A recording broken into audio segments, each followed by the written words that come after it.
So today I've pushed Nintendo Switch version of Slime Rancher to the limit, and myself when I was at it. And somehow I failed the test and Slime Rancher on Switch passed, but not with the flying colors I expected it to. So let's just talk about it.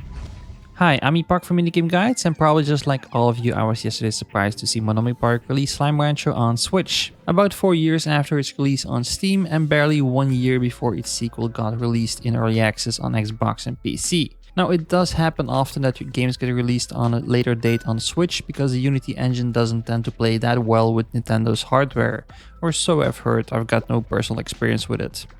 Either way, I was happy to hear the news because I love Slime Rancher and being able to play it anywhere sounds great.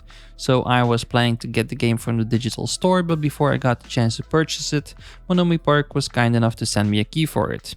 In case you talk to them, don't tell them that, just tell them I'm grateful. Thanks. Anyway, I wanted to put both the Switch and Slime Rancher to the test. Now, because the Switch is notorious for being the technically weaker console among the PlayStation 4 and Xbox One, mainly due to its portable nature, I wanted to see if the console could keep up with rendering all those drones flying everywhere, on top of generating all the required slimes and their corresponding abilities like the Boom Slime's explosions, the Dervish Slime's tornadoes, or the quantum teleportation and ghost images. And what's the best way to test this quickly? Say it with me. Rush mode. Now, before I jumped in, I headed into a quick adventure mode to tweak the sensitivity of the joysticks and learn the controls. Now, I'm glad I did because normally I play with a mouse and keyboard. But even as much as I tweaked the sensitivity, I never got the feeling that aiming felt as natural as it did with a mouse and keyboard. Now, I will definitely get used to it over time, but at this point it feels like it will take quite a while for me personally. Now, beside that, I do want to mention that I do appreciate the possibility to remap controls. Now, it's not a common thing in a console game and I'm happy to have the option. Especially since I have never activated the flashlight as often as I have today, since it's mapped to the X button, one of the most accessible ones on a controller.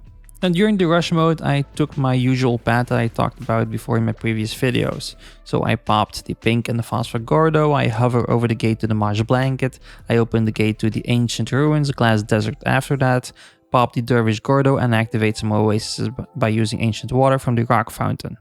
Now, while I was shooting that rock plort into the third statue, that is really the best moment in my playthrough to showcase how hard I found it to aim with the joysticks.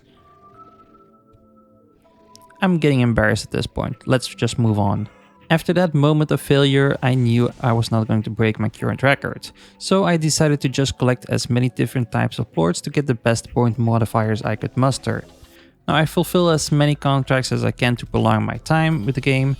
I collect all slimes I need by popping through teleporters. At no real point I notice any drops in frames, not even when I deliberately group several of the most visual intensive slimes together. For example, in the main part of my ranch, I've got Dervish slimes combined with Boom, Quantum, Mosaic and Tangle slimes, and even then I don't notice any drops in frames. I mean, roots are popping out of the ground, plorts are flying everywhere thanks to the explosions and tornadoes, and the Switch is still holding up like a boss. But in the very last day of the rush mode, when I'm rushing around like a madman to pop golden Gordos all over the map, I find myself missing turns I normally never would miss. It's only when I'm actually sprinting and need to make a quick turn, it's at that exact time that the Switch can't keep up. Now, he recovers quickly, maybe so quickly that you don't even notice it on screen right now, but he drops frames and him dropping the ball at that exact point impacts my gameplay. Now, of course, for 99% of all players who probably only play Slime Rancher to explore, take care of slimes and get rich in a wholesome world, this won't impact them even a little bit. But as used as I am to the world of Slime Rancher and I am constantly rushing through everything while recording these videos, this is going to be a major annoyance for me. But as much as I would love to blame our worst rush mode score ever on the Plortable Edition of Slime Rancher, I can't, because it held up quite nicely to the test I threw at it. So to sum it up, yes, I find the aiming with joysticks to be quite hard, though this is something I will get used to eventually, and the drop in frames when taking a turn while sprinting will be annoying at times. But it kinda pales when compared to now having the ability to take Slime Rancher with you and play it on the train or at your grandma's house. At least without getting a Steam Deck, of course. So there you go, that's my hands-on impression of the new Switch release of Slime Rancher. If you're still watching at this point, do me a favor and let me know in the comments down below if you're going to get it on Switch yourself. But guys, thanks for watching, and I'll see you in the next one. See ya!